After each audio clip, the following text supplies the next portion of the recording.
Masya Allah, tabarakallah. Video ini sampai ke tangan Anda karena Allah. Tonton terus, jangan di Assalamualaikum skip. Jangan lupa like, subscribe. warahmatullahi Salam wabarakatuh. terima kasih. Bagikan ke grup lain sebagai sedekah jariah Anda. Terima kasih.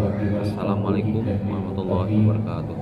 Asyhadu an la ilaha illallah wahdahu la syarika lahu wa asyhadu anna Muhammadan abduhu wa rasuluhu amma ba'd. Qala Allah ta'ala fil Qur'anil Karim, na'udzu billahi minasyaitonir rajim. Bismillahirrahmanirrahim. Inna anzalnahu fi lailatul qadr wa ma adraka ma lailatul qadr. Lailatul qadri khairun min alfi syahr. Tanazzalul malaikatu war-ruhu fiha bi'izni rabbihim min kulli amr. Salamun hiya hatta matla'il fajr. Shadaqallah. Qala Nabi sallallahu alaihi wasallam, taharru lailatul qadri fil witri minal asril awakhir fi Ramadan. Shadaqallah. Masyarakat muslimin, sidang jemaah tarawih witir rahimahullah. Alhamdulillah 22 hari sudah kita melaksanakan ibadah Ramadan siang maupun malam. Mudah-mudahan segala apa yang kita lakukan akan menjadi tabungan akhirat bagi kita, dan mudah-mudahan semua itu mampu menambah saldo tabungan pahala kita. Tentu kita tetap berharap, ya Allah, di sisa-sisa Ramadan ini Engkau masih tetap memberikan kesempatan kepada kami untuk memperbanyak tabungan akhirat kami dan memberi peluang besar kepada kami untuk mendapat ampunan-Mu, dan juga segerakan kami masuk ke dalam surga-Mu serta kekalkan kami di dalamnya. Amin ya rabbal alamin. Tentu di malam yang ke-23 Ramadan ini, sebagai pengikut setia beliau, kita tetap mengirimkan sholawat untuk beliau. Kiranya nanti di yaumil mahsyar, Bapak Ibu, ketika catatan pahala kita lebih sedikit daripada catatan dosa kita, tentu syafaat dari orang yang dimuliakan oleh Allah ini sangat kita harapkan. Oleh karena itu, mudah-mudahan sholawat yang kita kirimkan di malam ini nanti membuat kita tercatat di dalam pembukuan registrasi pengikut beliau sebagai pengikut tetap beliau, dan mudah-mudahan ikut bersama barisan beliau nanti di yaumil mahsyar. Allahumma sholli ala sayyidina Muhammad wa ala ali sayyidina. Bapak Ibu hadirin jemaah sidang tarawih witir yang dimuliakan oleh Allah, di 10 yang terakhir, wal akhiru itqu minan nar. Mudah-mudahan 10 yang terakhir ini dapat kita memanfaatkan dengan sebaik-baiknya. Yang pertama yang harus kita lakukan di malam 10 yang terakhir ini, itu adalah menghidupkan, mengintai, mengejar, waspada selalu dengan malam-malam Lailatul Qadar. Lailatul Qadar itu ketika Allah berikan kepada kita, dan ketika kita dapatkan pahalanya seimbang dengan pahala ibadah kita selama 83 tahun. Begitu barokah malam-malam Lailatul Qadar ini. Agar kita lebih terarah, agar kita lebih terjurus, terfokus untuk mengejar malam Lailatul Qadar itu, maka Nabi Muhammad memberi panduan, taharru Lailatul Qadar, intailah malam-malam Lailatul Qadar itu fil witri minal asril awakhir, setiap bilangan-bilangan ganjil di 10 yang terakhir di Ramadan, dari bulan Ramadan. Malam ini malam 23 Ramadan ini adalah malam Allah berikan kesempatan kepada kita untuk mendapatkan Lailatul Qadar. Oleh karena itu, secapek apapun, sesibuk apapun malam ini, sehabis tarawih nanti bisa di masjid, bisa pulang dulu balik ke masjid, atau bisa setelah balik di sini di rumah kita masing-masing duduk beriktikaf, dilapik sejadah kita, menghadap kiblat, ambil wudu, sholat 2 rakaat terlebih dahulu. Ajak istri kalau bisa, ajak anak dan cucu kita. Kalau mereka tidak mampu, biarlah mereka tidur lelap. Di saat mereka tidur lelap, kita bangun beriktikaf sebentar. Kalau mampu untuk berangkat ke rumah Allah kembali di masjid, itu yang lebih baik. Setiap bilangan ganjil, kalau bisa bukan bilangan ganjil, setiap malam di 10. Yang terakhir ini kita duduk beriktikaf, merenungi dan memuhasabah diri di rumah Allah yang kita cintai. Bawalah air gak segelas, nasi gak sepiring, bawalah ke sini duduk beriktikaf. Istri kita di belakang, kita di depan, luar biasa. Senyum Allah dan para malaikat bilang, ini keluarga sakinah mawaddah warahmah. Bukan di saat menunggu durian jatuh saja bersamaan, bukan di saat waktu mengambil menukar ATM dengan uang THR cair baik serempak, tapi ketika beriktikaf juga dia serempak istri. Ini kadang ibu mau serempak dengan kami waktu ngambil THR lah. Pergi ke pasar belanja ngajak suami, tapi ketika beriktikaf awak bela dulu aku kakek. Kan gitu Bu. Coba kita tes, kita suruh Allah itu senyum Bu. Kita suruh malaikat itu tertawa di langit di malam-malam Lailatul Qadar ini. Bu, biasanya kalau ibu ini diajak suaminya mau lah Bu. Mau biasanya insya Allah. Tapi kadang suami pergi-pergi dan itu keluar, bukan beriktikaf, pergi kota di warung, buka gaplet sampai menjelang sahur. La ilaha illallah. Haram tak hukumnya main domino biar di bulan suci Ramadan malamnya? Tidak haram. Tapi ketika urusan akhirat kita sudah selesai, tarawih sudah kita lakukan, witir sudah kita lakukan, Al-Quran sudah kita baca nggak satu makrah atau satu halaman atau satu juz, silakan Anda pergi Pak. Dan ini masalah malah kaltek dom itu pun menjadi barokah, asal jangan berjudi. Kalau tidak berjudi silakan, menjelang sahur balik lagi makan sahur besok, sholat lagi subuh. Waduh, ini yang iri malaikat itu Pak. Dia bisa sujud, dia bisa sholat, tapi dia tidak bisa main domino. Itu yang sakit hati malaikat Jibril itu. Dia tidak bisa Pak. Beda dari itu, malaikat Israel, malaikat Ridwan, malaikat Malik tidak bisa. Nak main dom, pergi main badminton, pergi main futsal tidak bisa. Pergi dia main futsal Pak. Sudah ditantang oleh Allah, sudah dikasih bola. Coba kalau memang kau hebat Jibril, tendang, tak bisa dia tendang. Dikasih dengan Adam, ditendang Adam melebar bola itu. Nah, jadi main bola itu dari dulu sudah ada Pak. Tapi bola Nabi Allah Adam tidak sama dengan bola yang dikeluarkan oleh FIFA itu. Ada Pak bola Adam itu. Jangan Bapak bilang tidak ada. Menjahit, Nabi Idris itu sudah menjahit Pak. Nabi Idris sudah menjahit. Tapi jahit, penjahit yang dilakukan, yang digunakan oleh Nabi Idris itu tidak sama dengan penjahit yang dibuat oleh orang Cina sekarang itu kan. Beda. Sama dengan penjahit orang kita dulu Pak. Menjahit kalung nenek moyang gitu, yang segala apa namanya itu dari ijuk yang tebal Pak. Bapak Ibu yang berbahagia. Yang pertama, mari ke hidup. Man qama Lailatul Qadri imanan wa ihtisaban ghufira lahu ma taqaddama min dzambi.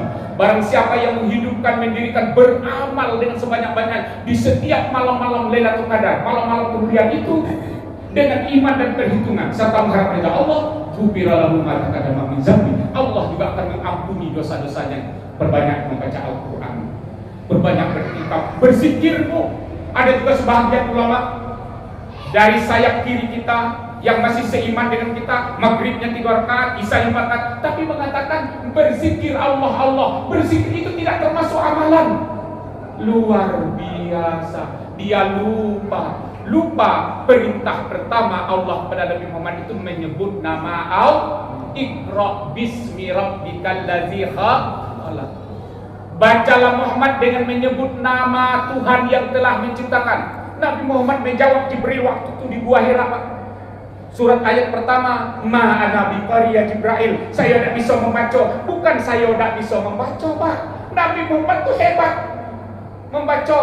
Jangan kita bilang Nabi Muhammad tidak bisa membaca. Kalau Nabi Muhammad tidak bisa membaca, macam mana dia menalkinkan ayat-ayat Al-Quran kepada sahabatnya? Fasihlah Nabi Muhammad membaca dan kita. Nabi Muhammad itu yang paling fasih membaca itu Pak. Kita membaca yang tersurat B, Nabi Muhammad yang tersirat itu bisa dibaca. Bayangkan, kita baru bisa membaca yang nampak-nampak. Nabi Muhammad yang tidak nampak bisa dibaca. Ngata Nabi Muhammad tidak bisa membaca. Jadi yang dimaksud dengan ma'an Nabi Qori di sini bukan dia tidak bisa membaca dalam arti kata harfiah. Dia tidak baca. Bingung Jibril mendengar jawaban Nabi Muhammad, ma'an Nabi Qori, saya tidak tahu baca itu. Diulang lagi. Akhirnya Nabi Muhammad, sekarang aku mau baca. Apa yang tidak aku sebut coba? Kau bilang Iqra bismi rabbikal ladzi khalaq, sebut, bacalah dengan menyebut nama Tuhan. Sekarang ku sebut, siapa namanya? Coba, namanya siapa? Coba. Demam malaikat Jibril waktu itu, Pak. Ditantang Muhammad, mau aku sebutkan, tapi siapa namanya? Kau bilang Iqra bismi rabbikal, baca dengan menyebut nama Tuhan. Namanya siapa? Biar disebutkan, kata Nabi Muhammad. Namanya siapa? Coba. Bingung Jibril waktu itu, Pak. Iya juga ya, siapa namanya nih? Ayat baru sekali itulah perintahnya. Belum ada perintah nama mengenalkan nama Tuhan, belum ada. Balik Iqra bismi rabbikal, balik malaikat Jibril menghadap Allah. Ya Allah, aku tidak mampu menjawab tantangan Nabi Muhammad. Allah sudah tahu. Itu makanya jangan ditantang manusia tuh. Belum dia lahir. Kau nak nantang dia baca. Ini macam mana? Atuh, kami itu suruh bandit yang aras ke Allah. Kau kerudungkan kepada tubuh Nabi Muhammad, nanti kau talkinkan di telinga kanannya, innani anallah la ilaha illa ana fa'budni.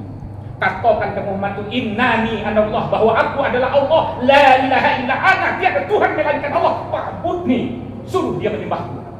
Oh begitu Allah. Iya, ambil surban, langsung masuk ke Gua Hira kembali malam 17 Ramadan itu, dikerudungkan kepada tubuh Nabi Muhammad. Nabi Muhammad bergetar setelah disebut nama Allah tadi, bergetar. Itulah yang sesungguhnya orang innamal mu'minuna allazina idza dzukirallahu wajilat qulubuhum wa idza tuliyat alaihim ayatuhu zadatuhum imana. Orang yang betul-betul beriman itu kata Allah dalam Al-Qur'an, apabila disebut nama aku kata Allah, bergetar hatinya. Kalau kita Allah disebut kita tidak bergetar, nah itu tidak. Waktu kita disebut Kapolres baru kita getar kan, maka tidak ditangkap atau gitu. Tapi disebut nama Allah tidak bergetar. Tapi orang yang sesungguhnya beriman kata Allah, apabila disebut nama aku bergetar hatinya. Dan apabila dibaca ayat-ayatku, bertambah iman. Wa tuliyat alaihim ayatuhu zadatuhum imana, bertambah iman. Mari Bu, di malam-malam kemuliaan ini berbanyak zikir. Boleh subhanallah, alhamdulillah, Allahu akbar, la ilaha illallah, Allah. Perbanyaklah berzikir, perbanyak istighfar. Astagfirullahaladzim, ya Allah, ampuni dosaku. Niatkan dalam hati, mata kita, hidung kita, mulut kita, hati dan semuanya kita mohon kepada Allah. Itu yang pertama. Yang kedua, di 10 yang terakhir ini ada satu tugas yang juga luar biasa, Pak, yaitu menunaikan zakat fitrah. Zakat fitrah ini amalan yang sangat luar biasa, Pak. Ketinggian itu melebihi salat, bayangkan. Ketinggian kewajibannya itu oleh Allah terhadap kita melebihi salat. Bayangkan. Oh, tinggi pula zakat fitrah ini dari salat, Pak. Bayangkan. Salat diwajibkan oleh Allah kepada kita nih, Pak, ketika kita balik. Ketika umur kita sudah balik baru wajib sholat. Kalau umur 8 tahun tidak wajib sholat, umur 7 tahun tidak wajib sholat, umur 5 tahun tidak wajib sholat, umur 11 tahun tidak wajib sholat. Ketika dia balik, haid, menstruasi bagi perempuan dan mimpi basah bagi laki-laki, baru ada kewajiban sholat bagi dia. Tapi kalau zakat fitrah, belum lagi takbir imam sholat id, lahir dia wajib membayar zakat fitrah. Bayangkan, begitu pentingnya zakat fitrah. Kalau sholat ketika kita sudah balik, Pak. Ketika kita demam, boleh tidak sholat. Tidak telah tegak, boleh duduk. Tidak telah duduk, berbaring. Tidak telah berbaring, pakai kedip mata. Tidak juga, sudah berhenti dah, Pak. Tapi kalau zakat fitrah, lahir dari perut emaknya malam tuh, entah dia hidup, entah tidak sampai besok, entahnya cacat, entahnya pesek, entahnya buto, entahnya mancung, entahnya putih, bayar. Begitu ketinggian zakat fitrah. Makanya zakat fitrah itu umur 1 hari pun lahir ke dunia, tapi lahir sebelum takbir imam sholat id, wajib ditunaikan zakat fitrah. Ya kan? Zakat mal nunggu 1 tahun, nunggu harta kita sampai hisabnya. Puasa kalau ada bulan Ramadan, di luar bulan Ramadan tidak wajib. Haji kalau duit kita ada, bayangkan, Pak. Tapi kalau zakat fitrah, miskin, si kaya, si buto, si lumpuh, asal bernyawa dia sebelum takbir imam sholat id, wajib ditunaikan. Oleh karena itu pentingnya tadi, Pak, makanya saya sering protes itu. Kalau penentuan jumlah harga zakat fitrah itu basing-basing badoso gitu, Pak. Yang menetapkan harga itu kalau basing-basing. Makanya untuk zakat fitrah itu yang paling tahu itu muzaki, Pak. Dia yang paling tahu berapa harga yang nak dibayar. Kenapa? Dia yang makan berasnya setiap hari. Apa yang kita makan setiap hari, itulah beras yang kita zakat fitrah. Kita makan belido, bayarlah zakat fitrah kita melalui beras belido. Boleh yang 2,5, boleh yang 2,7, 2,8, 2,9, yang 3, 3,1, 3,2. Seserah ibu, mana ibu yang yakin rasanya. Kalau ibu nak 2,5, boleh. Jadi kawan-kawan saya yang menjadi amal zakat fitrah, jangan dipaksa. Yang tertinggi berapa? Dah, bang 47, jangan dipaksa. Dia nak bayar 47, silakan. Kami dengan beras B, silakan. Berasnya 2,2 boleh, 3,2 boleh, 2,8. Jangan belum mentang-mentang kita di 2,7. Dia nak bayar 2,5, dah kita terima. Itu bukan urusan kita, Pak. Zakat fitrah itu urusan dia dengan Allah, bukan urusan dia dengan si amil zakat fitrah, Pak. Urusan dia dengan kita membantu mendistribusikan. Itulah tugas kita, Pak. Kumpul, kita diskusi kepada mustahil. Itulah tugas amil zakat. Bukan menentukan, oh ibu tak boleh bu, ini yang terendah begini. Mana tahu dia makan beras, apa nama itu? Yang paling rendah tuh? Bulog. Kalau dia makan beras bulog ya tentu rendah. Harga bulog tuh 10.000. 9,5 dak sekilo tuh. Taruhlah 10. Kalau 2,5 kilo berarti dia bayar hanya 25.000. Kalau dia beri yang dimaksud dengan satu mud itu 2,5. Bagi dia 2,5 ya sudah. Kalau dia mau bayar 25, terima deh. Oh ni Pak dah bisa, yang terendah 32 kan gitu dah. Yang rendah 32 tak bisa bapak tak bisa bayar zakat di sini. Yang terendah 32 dah, kami makannya beras bulog. Beras bulog itu 10.000 setengah Pak Ustaz, 10.000 per kilo. Kalau 2 kilo sudah 25, ini untuk kami. Terima. Jangan ditolak karena sudah ditetapkan oleh pemerintah yang terendah 32. Kita paksakan muzaki itu membayar 32, berdosa bagi amal zakat fitrah. Sebab apa? Dia yang berhak menentukan kualitas harga beras yang dimakan itu apa. Itu zakat fitrah dia, ngapo pula kita nak menentukan harganya. Memangnya itu baju, memang itu kan sarung. Itu zakat jiwa, Pak. Dia yang tahu beras apa yang dimakan. Kita penerimanya terima baik. Tapi kalau dia nak, kami yang ambil yang rendah, Ustaz, alhamdulillah. Tapi kalau dia nak membayar sesuai dengan dia, jangan ditolak, Pak. Terima. Walaupun sudah ditetapkan oleh pemerintah situ 32. Kalau dia nak bayar 25, wajib ambil zakat fitrah menerimanya. Nah, itu untuk kawan-kawan kita yang diambil zakat, supaya tahu fungsi kita sebagai ambil zakat fitrah itu macam mana. Jangan sok-sok pula mentang-mentang jadi ambil zakat makso orang bayar 32 itu bukan urusan kita, Pak. Urusan kita mengumpulkan, membagi. Nah, itu urusan kita. Menentukan berapa jumlah harga uang dan sebagainya, itu dia dewek. Boleh kalau sama harganya dengan yang ditetapkan pemerintah, boleh. Bagi kita biar hari, Pak, alhamdulillah dulu ya waktu masih di Ancol kita tukar beras dulu kan. Atau beras bulog, tak juga beras bulog saya makan tak. Tukar beras bulog ditukar dengan harga beras elok, nambah kita dulu kan. Yang masih 10 kilo per anak dulu. Untuk tunjangan beras dulu penyebaran sudah dialih tunjangan beras ke duit. Nah, selama tunjangan beras dialih ke duit itu tidak pernah lagi tahunya nama bulog tuh. Kita pegawai negeri. Nah, kita bayar beras yang rendah. Itu dusta di antara kita dengan Allah. Yakinlah, zakat fitrah itu untuk pembersihan jiwa, bukan untuk jasa. Yang terakhir, di bulan yang terakhir ini, mari Bapak Ibu yang berbahagia, kita perbanyak bermunajah kepada Allah, bertafakur, beriktikaf, dan perbanyak membaca Al-Quran. Ibu yang berbahagia, barangkali itulah yang dapat kami sampaikan. Bapak, mari kita melaksanakan zakat fitrah kita dengan sebaik-baiknya. Ikhlaslah dengan beras yang kita makan ini sebaik-baik. Oh, ada pertanyaan bagi kami Buya yang tak jelas makanan pokoknya, yang tak jelas makanan pokoknya macam mana membayar zakat fitrah ini? Banyak apa? Ada orang yang tak jelas makanan pokoknya? Ada, banyak. Contoh, siapa?